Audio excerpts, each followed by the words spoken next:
Thank you, everybody, for making it. We're into October now. Whew, and it feels like it got a little chilly all of a sudden. Anybody get snowed on this weekend? Anybody way up in the mountains and enjoying? So the snow is starting to come, and we're enjoying some nice, good fall weather. Okay, let's see. Any questions on assignments or anything? We've got the big ideas have all been turned in, going through, looking at those. Some really good stuff in there. I'm excited to work my way through those, so be patient, and I'll try to make it through all of those. Let's see, networking events, everybody doing okay? Extra credit, you all signed up for the social media, extra credit points. I think we're good. One thing I forgot to mention kind of at the beginning is there's also an executive lecture series program that goes on Thursdays. And we recognize that there's some really good speakers that go to that as well. If you see a speaker on their list that you want to attend, you can use one or two of those classes in exchange for one or two of these classes. If you'd rather go on the Thursday and hear someone speak, that's okay. We'll work with you on that. Just give a special note to Madison and let her know kind of what we're doing. And speaking of that, we have a unique opportunity. Paul Ryan will be here this Thursday for the executive lecture series, 11:30, this room, same time. If that's something you want to go to, then check that out. Should be a pretty good experience. We also have later today's October 3rd, right? Yes. At 4 p.m., they have a class, a good networking event on how to identify and engage mentors. So if you're looking for somebody that can be kind of a lifetime connection to give you advice and input, suggestions, and a good mentor, this could be an interesting class for you that would also count as a networking event. And then we also have coming up the Entrepreneurship Challenge. It happens the first part of next semester, but now is the time to be preparing for that. So there's some little flyers on that in the back of the room. Again, these great opportunities. If you're pitching or doing your own business, there's some extra credit points you can do for actually pitching a business in an entrepreneur class. So check that out. Okay.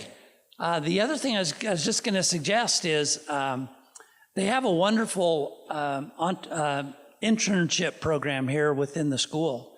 I really find that if you can land a good internship, you get school credit, you get paid, you get a chance to work with a potential employer as well as learn about your industry. I wouldn't hesitate to look at what options are available in the internship program. You might be able to find some good ones. In fact, our speaker today, I think, hires a few interns from the school. So you'll recognize there's some real value in that program as well.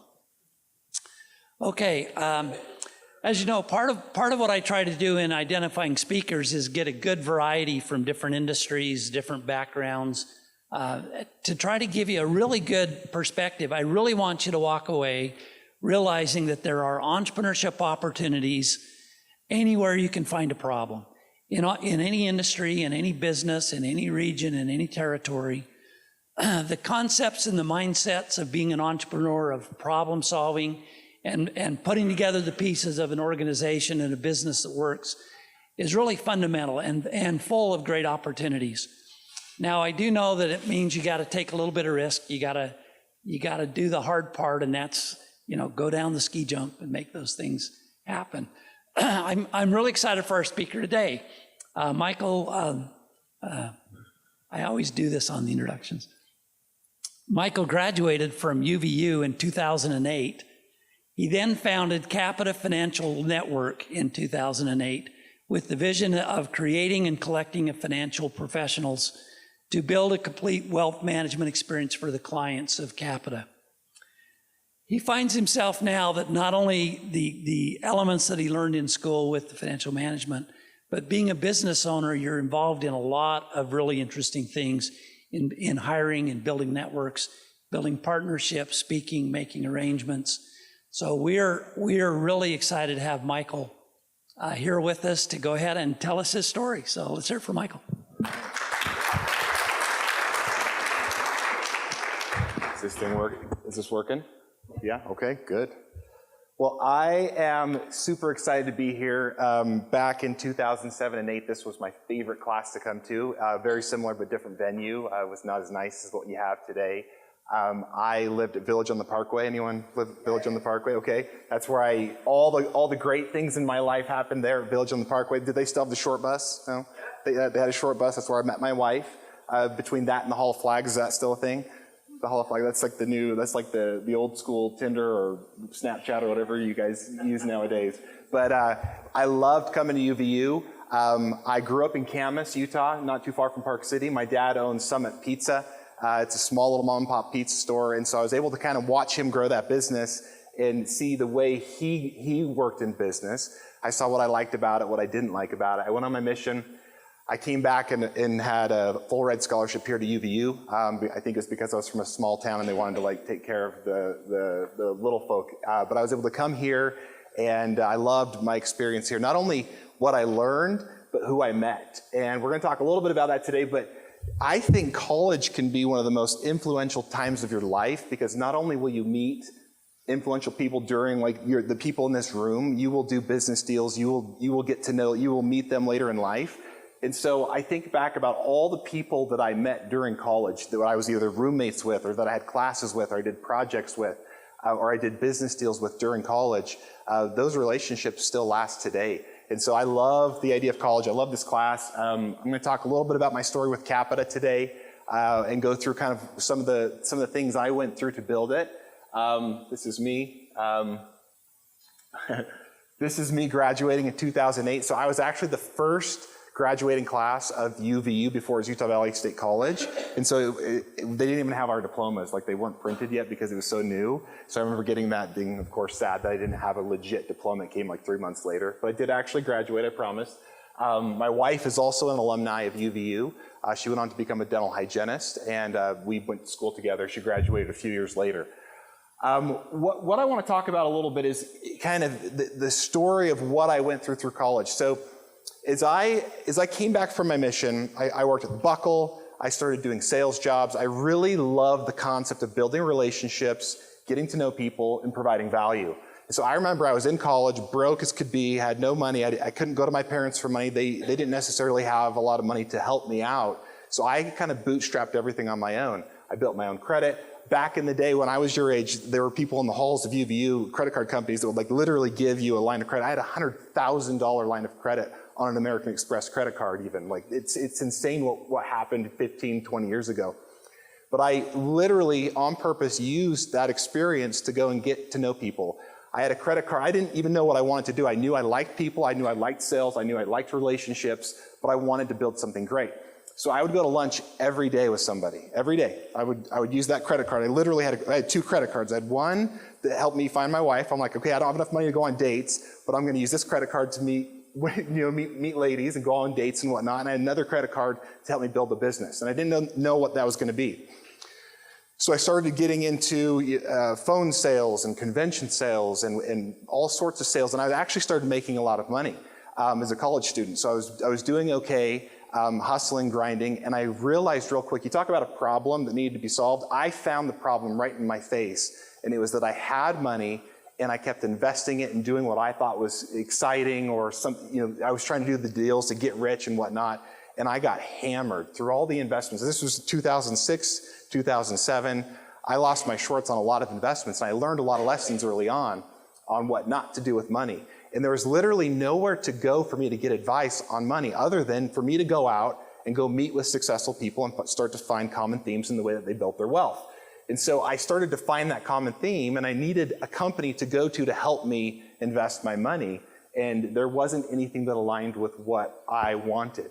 So the problem for me was I wanted to go to a place to help me invest my money the way that I saw fit, rather than what they wanted to sell me. Most financial firms, they sell products, not advice. So I wanted to build this firm where I sold advice. And of course, it's a longer game to do it that way. It's a lot easier to sell insurance things and whatnot in our industry and get paid commissions, but I decided to build it right. So luckily enough for me, I graduated in 2008. I'll tell you a quick story. I was married in 2006, so before I graduated, I was married to Brittany. I had a real estate deal go bad that I invested in, and I had some family and friends invest in. One of my roommates, who's a current partner of Capita with me, was in that deal as well. So they lost about $80,000. So I took that American Express credit card. Back in the day, you could write checks against credit cards, believe it or not. So I wrote a check, paid off all my family and friends, got married, came home for my honeymoon, and I reminded my wife, I said, hey, just so you know, we're broke. We don't have any money. Not only are we broke, I'm $85,000 in credit card debt at like 35% APR. She's like, what the heck? You didn't involve me in that decision. And I was, so I had that stressful 1 or 2 weeks after the honeymoon of trying to like work through that with her. Literally that week I came home, and out of stress and out of pressure and out of necessity, some of the best ideas come because of necessity and because of the problem, right? My problem was I've got my wife who's now mad at me. I've got these relationships that I wanted to keep, so I need to figure out a way to dig myself out of this hole. So I've actually never showed this to anybody before, but this is literally I sat in my in-laws' basement and I drew my business plan of what I wanted to build and how I wanted my financial company to look like. And so it was called NBL Financial, Michael Booth Littledike Financial. I actually incorporated that in 2006, which now owns Capita. That's my holding company. But I literally built this out. And to make a long story short, today as I stand here, Capita, it's not exactly this, but it's pretty dang close to what I built, what I envisioned out of necessity because of the hardship that I was going through. And it's really fun. I wanted to own my own building. I wanted to have all the CPAs, the attorneys. I wanted to have everyone in one place so that we could bring a client, meet with them, and offer a holistic service. So I had this concept and this idea of how to do it. I didn't know how I was going to implement it, but I just knew I knew I wanted to do it. I even wrote down people's names. My favorite here is Tyler Williamson is on there. He was my college roommate. We went to school together. He went off and did summer sales. I drew this out. It took me 7 years of building Capita, but I brought him over, and he was one of our first partners that I allowed him to buy equity from me of Capita.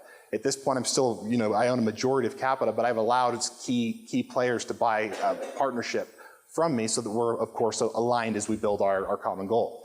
So I just thought this was kind of cool. It's okay to dream big and not know exactly how you're going to get there, but this is, to me, kind of special. The fact that this came to life, and we built, this was our first logo that we had. I actually paid a guy. I remember, so getting through this whole debt story, so I get out of debt. It took me like 4 months. I got out of debt, grinded hard, worked like crazy hours, got out of debt, and then I remember I had this one deal that paid me like $20,000. So I'm like, I come home, I'm like, Brittany, we're good. We got $20,000 in the bank, and she's all excited. And I'm like, oh, and by the way, I just spent that $20,000 on a website and a logo, and we're going to build this out. And so, of course, once again, I'm dealing with not involving my spouse, which is a lesson to be learned, which we could talk about later. But this was my first logo. I paid, the concept of this was I wanted to be like a one-stop shop and basically have the client in the middle, and we can help them with all their needs around finances and around wealth management. So that, to me, that's our original logo that we have. We have a different iteration now. But here's kind of, I just wanted to focus on this. I just typed this up last night at like midnight.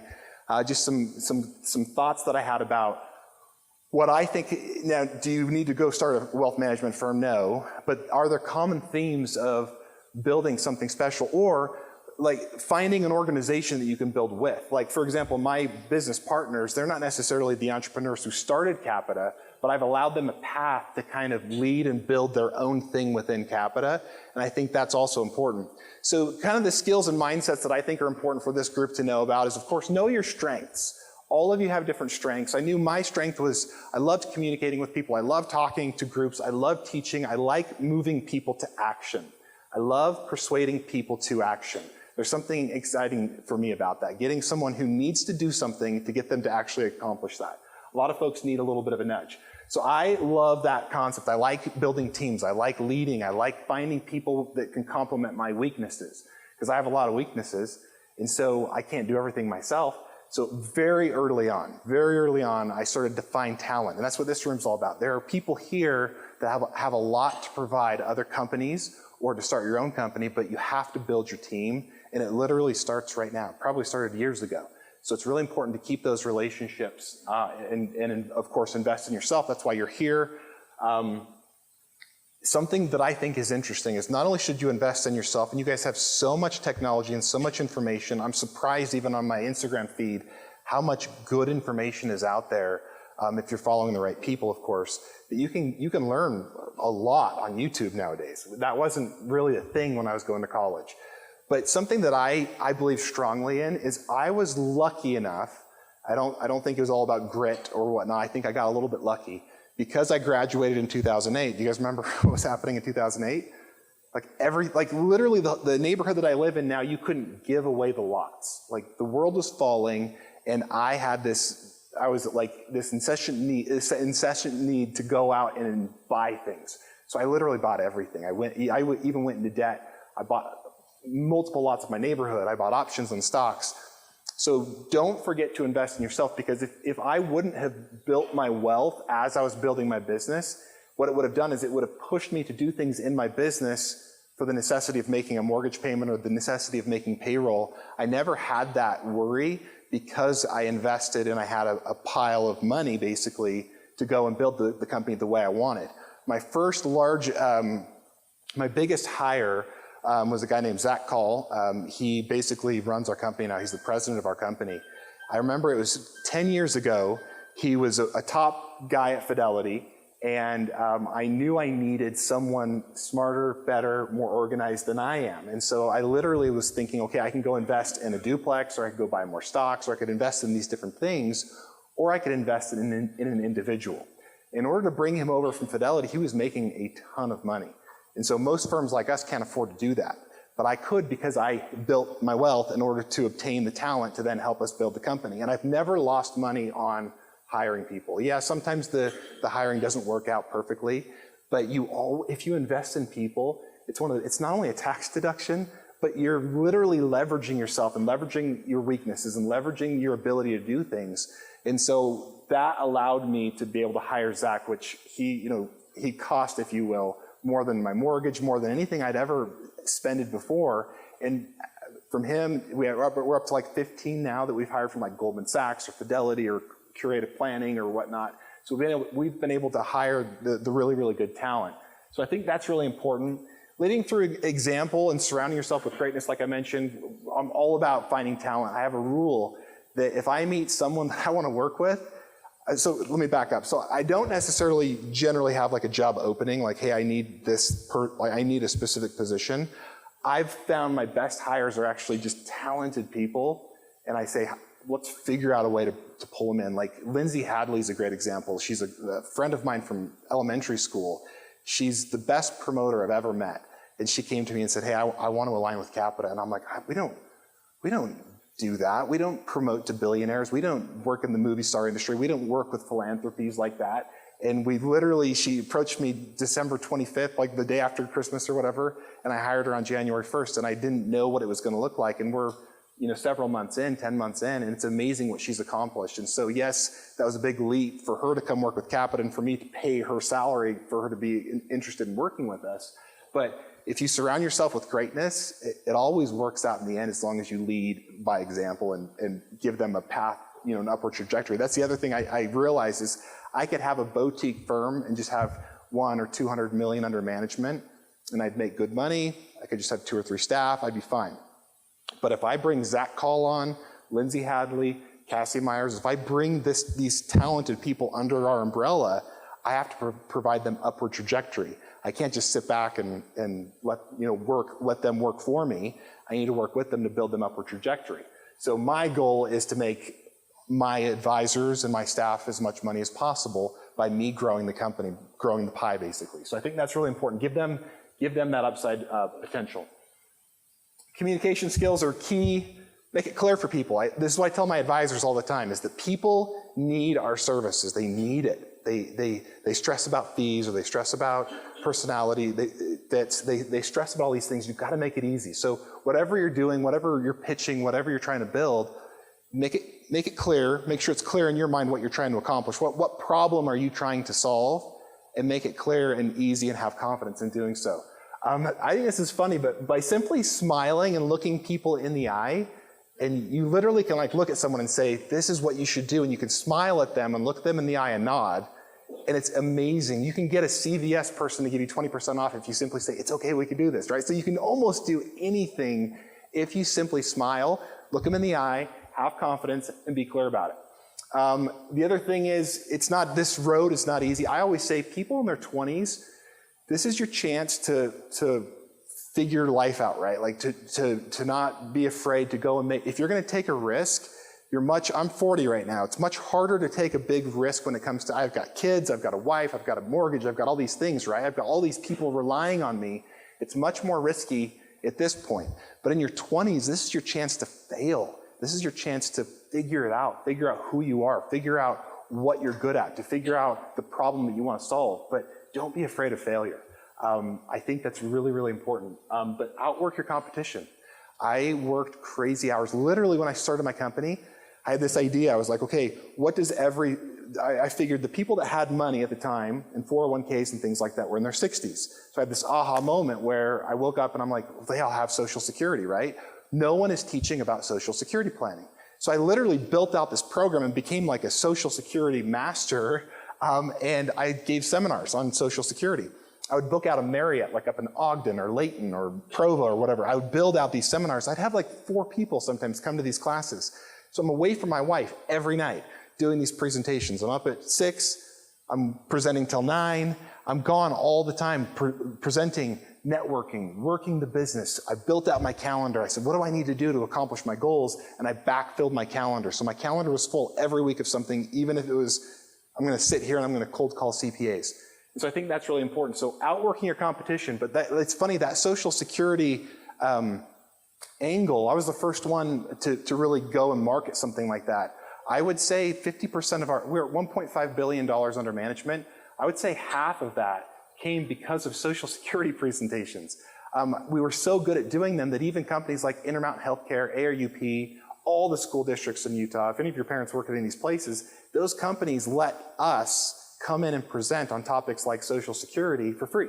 It was funny because I hired Zach, he came from Fidelity. The first day I think we went to one of the law firms downtown and I presented on Social Security and we left and he's like, wait a second, let me understand. So you went in, they paid their employees to be there, they brought in the pizza and they let you present for free? He's like, how the heck did you do that? And I'm like, I don't know, but it worked. And so by providing value and not like going after something and literally like giving education to people for years and years and years and years before that pays off, that was important. But I outworked my competition. I differentiated myself in the industry, so we could go toe-to-toe with the Goldman Sachs, the Fidelities, the Vanguards. We wanted to go toe-to-toe with them and say, not only could the financial planning part of our industry is a commodity. That part's actually pretty easy. It's becoming more and more automated. But the idea of matching the client with the right portfolio, that's hard. That's where you've got to get to know them. They have to have an advisor that they work with. We don't let our advisors have more than 200 clients. And so that allows that advisor to get to know their clients and to work with them. And as we get more clients, we bring another advisor over from one of these big firms, or we hire folks from here and we let them grow with our book. So we're kind of taking people on both ends. We have, I think, 3 or 4 people that have graduated from the financial planning program from here. We have some people on our marketing team that have come from here. So we love the idea of kind of bringing people in on both sides of the funnel at Capita, and I love the idea of having people grow with us. I love that Cassie graduated from BYU 10 years ago. She couldn't even do like an Excel spreadsheet. She was my assistant secretary at the time. And now she's our COO. She just got the award, 40 Under 40 award for what she's accomplished. She's amazing. And she's literally running our company. And so once again, you have to like have that vision and have the excitement and have the different, because she would have bailed a long time ago if she didn't have that upward trajectory. Execution is key. Your word is everything. Even now, like I remember like my buddies that I wrote back checks to pay them off on their investments or whatever you do, your word is your bond. I learned that from my dad. If you say you're going to do something, do it. Because trust me, 10, 20 years from now, there will be people in this room that you reconnect with. And whether you're dating someone or whether you're in a business deal with someone or whether you're in school class with someone, keep those relationships. I can't say that every interaction I've had with an individual has gone perfectly, but I at least try my best to always do what I say I'm going to do and to try and provide value. And people can rely on me to be where I'm going to be, to do what I say I'm going to do. And like I mentioned earlier, I think the biggest key, if you were to say like, what's the number one key to success in entrepreneurism? It's failure. Like, how do you deal with failure? Like when it came to to our convention sales. Like when we had this marketing company that I worked for in college, and I closed like a lot more than the next person. And I was trying to figure out, why is that? Why do I do that? It's because, and I realized maybe it's a narcissistic tendency that I have, but I'm okay with a no. Like, no's lead to yeses. And I figured, rather than taking a no personally, I took that as feedback on what I should say differently to the next person and go faster. The more no's you get, the more yeses you're gonna get. And so I remember it took me like forever to close my first $1 million account. Like, I was working in the industry, I was trying to get these bigger accounts. It took me forever. Once I got that first yes on $1 million account, then they just started to trickle in. We got like 40 that year or whatever. So the no's lead to yeses. The failures in your life determine who you are and how you handle things. Even with my investments, if I invest in a deal and it goes bad, I'm okay with that. I'm a big boy, I can handle that. But I want to see how that manager reacts. I want to see what they do in time of crisis, because that determines whether or not I will invest with them again. So you're the same way. People are looking at you the same way. They're going to look at you in your darkest times to see how do you come back. And you yourself, you're going to have to look in the mirror and say, how did I handle that? Like, life is tough. Like, if you think this is tough, life gets harder. Middle age is hard, like dealing with kids and all the things that come upon you. But when you write your book when you're 50, 60, 70 years old, your book is not going to be full of all your successes. It's going to say, here are my successes, but let's talk about the failures and how I dealt with the failures to pivot to build the successes. And so I think that's really important. Oh man, I love, if you understand corporate structure and taxes, I think that's the biggest thing you can learn from here. But really get into that. When it comes to taxes and how you build your business, I think that's something that I like geek out over. I love the tax code. I love understanding P&Ls, because it's a big deal on whether or not you pay a bunch of your money away in taxes. And then of course, scaling, like you can't build something worth value unless you build a team. I heard a podcast, I think it was Ed Milet, he was talking about, I'm not a self-made millionaire, there's no such thing. I'm a team-made millionaire.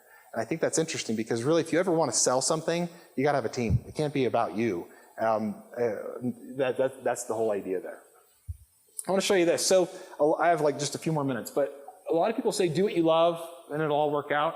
When I was in high school, I wanted to be a marine biologist. And then I figured out that they make like $35,000 a year, and I'm like, well, that doesn't work. I'm going to figure out a way to build a business, and then I can go do whatever I want in the ocean. I love traveling, I love hunting, I love doing all these things. And so my career path, I love what I do. I'm lucky about that. But the biggest part is if you build something special and build a team around you and build some wealth, you can then go accomplish your true passions. And so this is just a little bit like, we have a ranch in Texas, we have like giraffes and all sorts of exotic animals, and we take clients. So like, I multi-purpose everything. I built land, improved it, deducted it, and I even went as far as we take clients out there all the time. So I meet amazing people because of this ranch in Texas. So I literally make money twice on that ranch. And then I get to go, I was just there last weekend with my family. So I get to take my kids on a safari. They get to see, kangaroos and ostriches and things like that. I love spearfishing. That's a huge passion of mine. And then we've taken probably 400 clients in the last 2 years on our plane to go visit places around the world and have experiences with people to build long-term relationships. And so for me, it's like me taking that credit card debt out to go take people to lunch. This is my new way of doing that, of investing in people. And there's no strings attached. When I invite someone to come on one of these trips, it's like, hey, I just want to get to know you. And the conversations we have on that plane are like the best conversations. Hey, what are you doing with your kids? Tell me about your marriage. What about your business? How do you hire C-suite executives? Like, this is the stuff that I think is like, I just love. And so for me, I've invested in that, and maybe it hasn't cash flowed yet, but it will eventually, because we'll build enough business because of that. And then of course, my success is my team. This was a couple years ago, but the fact that all these people have chosen to work with Capita makes me more proud than anything. And so like, we took them all a year and a half ago to Texas, to our ranch there.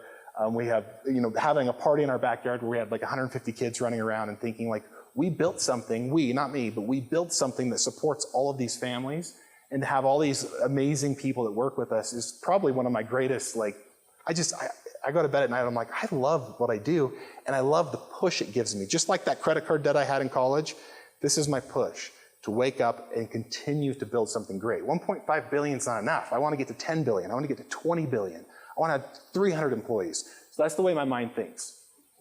And then of course, no success outside the home, right? you can't build all of this stuff and neglect your family. I could talk to you about for an hour about Rudy, our little Downs boy. He's the biggest blessing in our life, but something that we, no one wants to choose to have a child with special needs, but like what he has done for the glue for our family is amazing. And I've really doubled down in the last 3 years on my marriage and on being a good dad and saying no to things and being there with my family. So of course there's got to be that grind. That's why I'm saying do it now. Like grind now and build what you need to build now, because now I'm realizing I could have built all of this, neglected my wife, and then on a business side, then lost half of what I built, dealing with all the drama that comes with that when I married the most amazing woman ever, and I could have literally neglected her because of my business. So don't do that either. And then remember on that little yellow sheet, the only thing I hadn't done was built my building. We're building it right now. It's up in Draper. It's above Pluralsight. So just my last little fun. I'm really excited about this. This is what it'll look like eventually. But on the left-hand side is where it was a couple weeks ago. So that's been really, really fun, a part of what we've been doing as well. And it'll be cool to have what I wanted. All of our Medicare, our CPAs, our attorneys, having them all there working with us. It'll be really fun to have that building. I think it'll be one of the most iconic views in Utah. So I'm really excited about that. But those are my 2 cents. Yeah.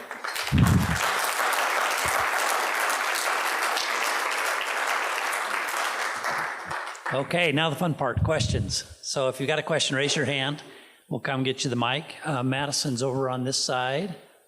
And question in the back. You want to get that? I would say you prevent burnout. Does it drive just overcome that, or especially if it's being time, just really grinding it out? What do you think that? How do you prevent the burnout? I think all of us have different capacities. For some weird reason, I think I was able to put more. I don't know. I think I was able to go further than a lot of people as far as the burnout side.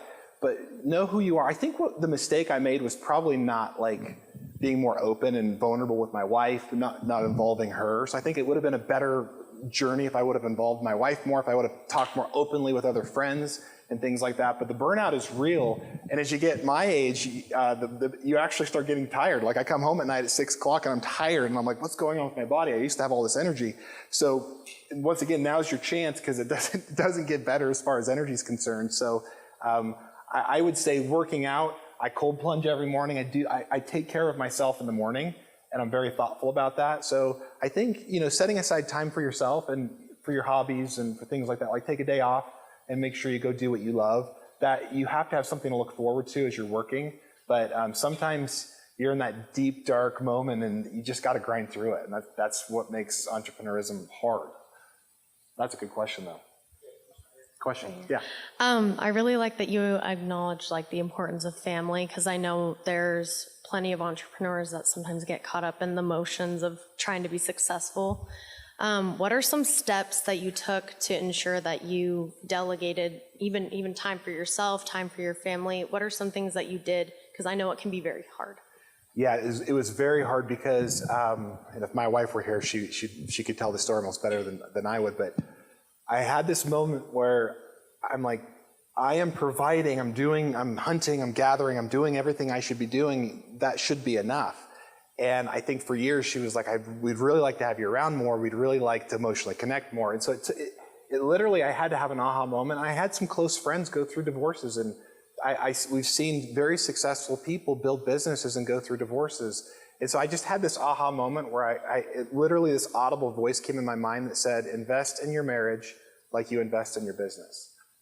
And that for me is real. That's actually quantifiable. I'm like, holy cow, I need to do that. So I had that moment and I went just like I always do. I go way far on it. I go deep on everything I do. I hired John Gottman. He's the father of marriage counseling. I hired him. We went to Cabo for 3 days, 8 hours a day for 3 days.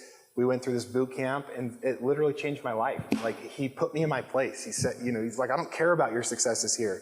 You need to love you need to show your wife what you need to fulfill her needs. And it took me that moment of oh my gosh, he's right. It's not about what I can provide for her. It's I need to be there for her. I need to be there for my kids. So it took me internalizing that, and I probably did it too late, but I'm glad I didn't wait. So I think that's my little story there.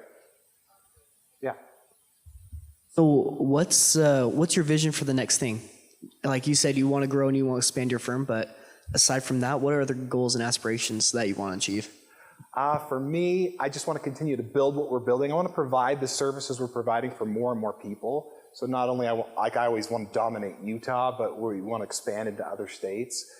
So for me, I want to continue to build our team, and then, you know, even weird things like this ranch. Like I wasn't planning on being in the exotic animal ranching business, or, you know, owning a cat skinning operation above Powder Mountain. Those are things I wasn't planning on, but I love to be active. So I will always do deals. I love the multi-purpose deals. I like to invest in things that I can use for my business. Because like we'll take clients cat skiing, and so I can like write that off and it makes sense, right? So, and I can have fun while I'm doing it. And so, and to this day, Brittany's like, wait a second, you say you're going to work, but are you having fun? And I'm like, well, both, you know. So, but I like to accomplish all those things together. So I think for me, I just want to continue to scale what I'm doing. And I'll probably continue to sell equity to key players of my team. And I want to do it with that team. So.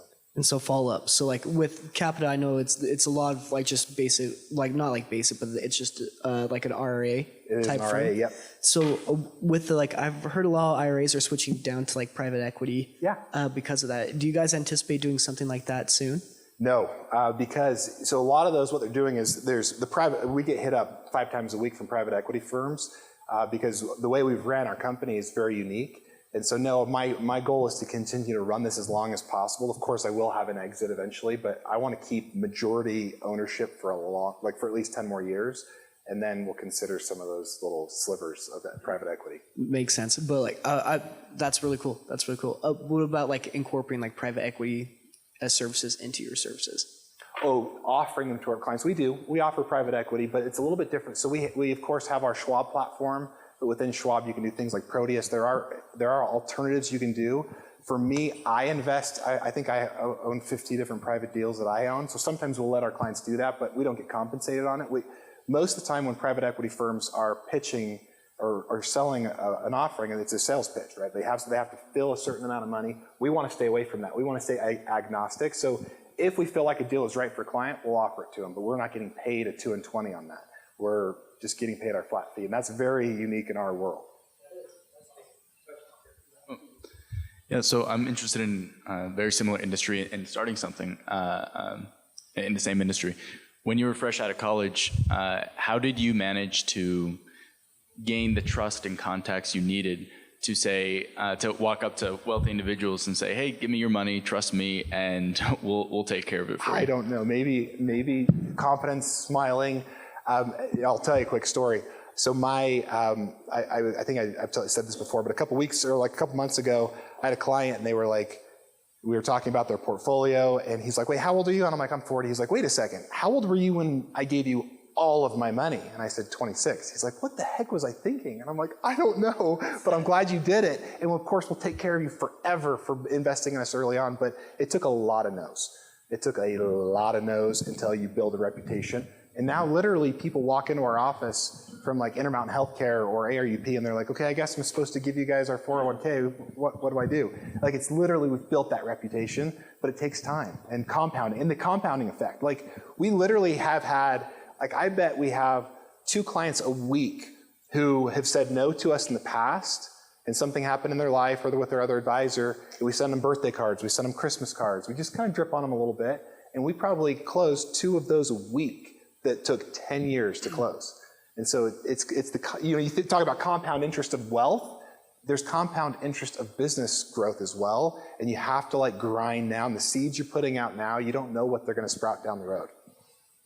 Michael, let me dive a little deeper along that line, because I think for a lot of service industries, legal, accounting, financial management, they kind of start with another firm first and build up some experience and some practice, some clientele, and then they jump out on your own. You kind of totally leapfrogged that process. I did, yeah. What pros and cons, or what did you learn in the process what's the benefit of kind of learning the ropes first as opposed to jumping right in? And obviously it worked out well from the standpoint. So any thoughts on that? Yeah, it was definitely a grind, and I made a lot of mistakes early on.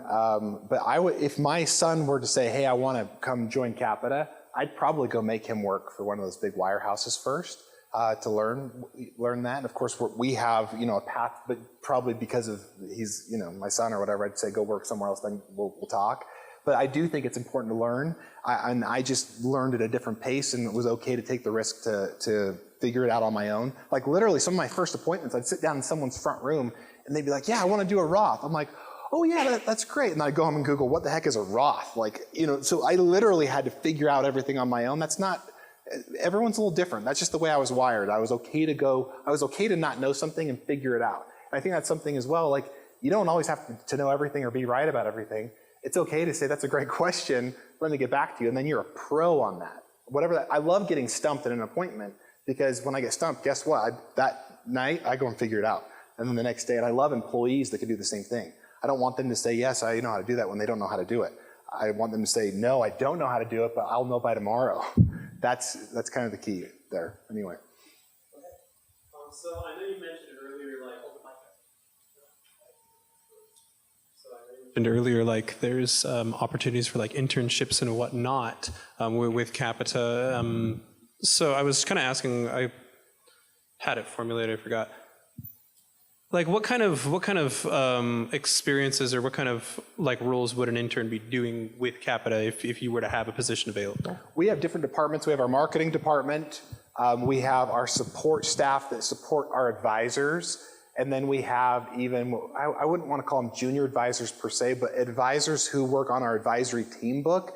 And these are folks, most firms like ours say, we only take you if you have 500,000 or less. And think about the economics. If we're only making 1% and we have a 30% margin, think about the economics. That's why they don't take people with less than 500,000. We do. We take anyone who wants to work with us, we'll work with them.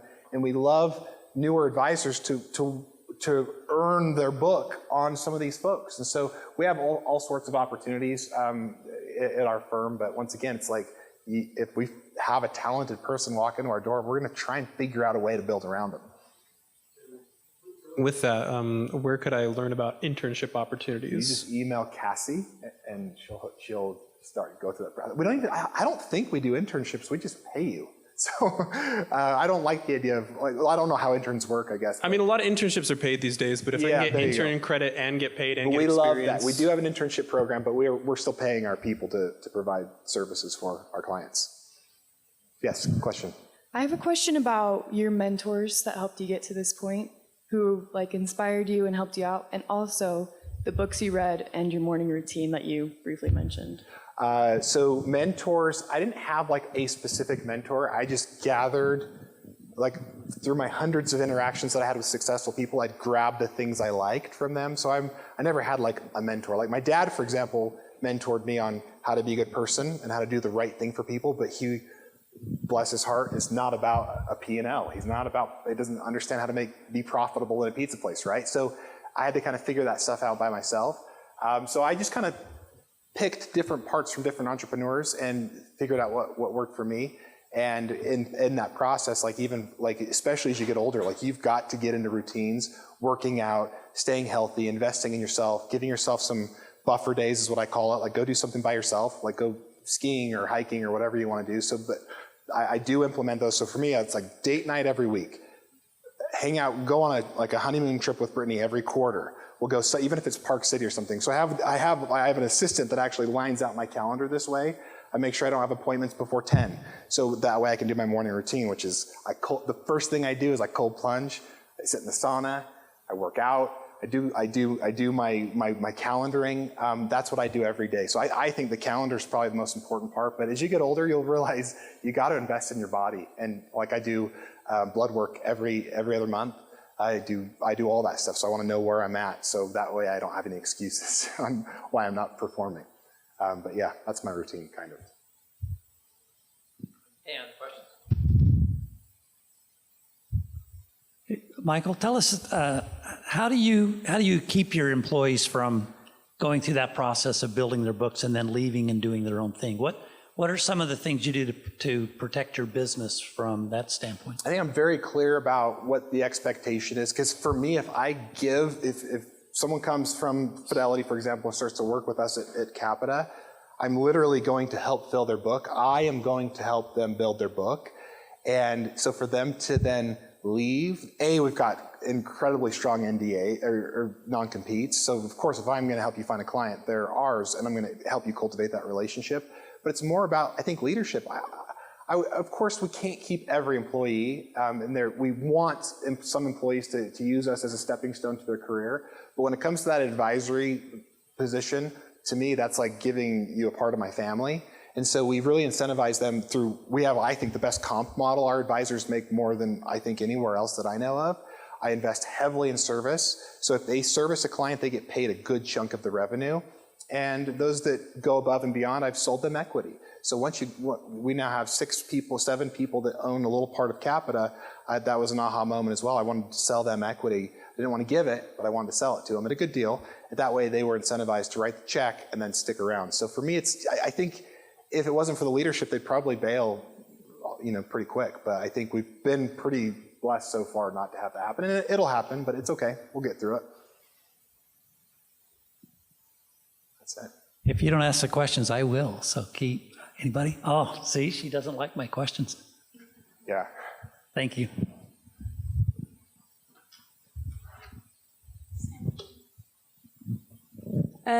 You mentioned that you had things that you were really, really good at and excelled at, maybe charismatic and speaking to people and being a go-getter. What would you say are your biggest things that you struggle with that you have to outsource to your employees to do for you?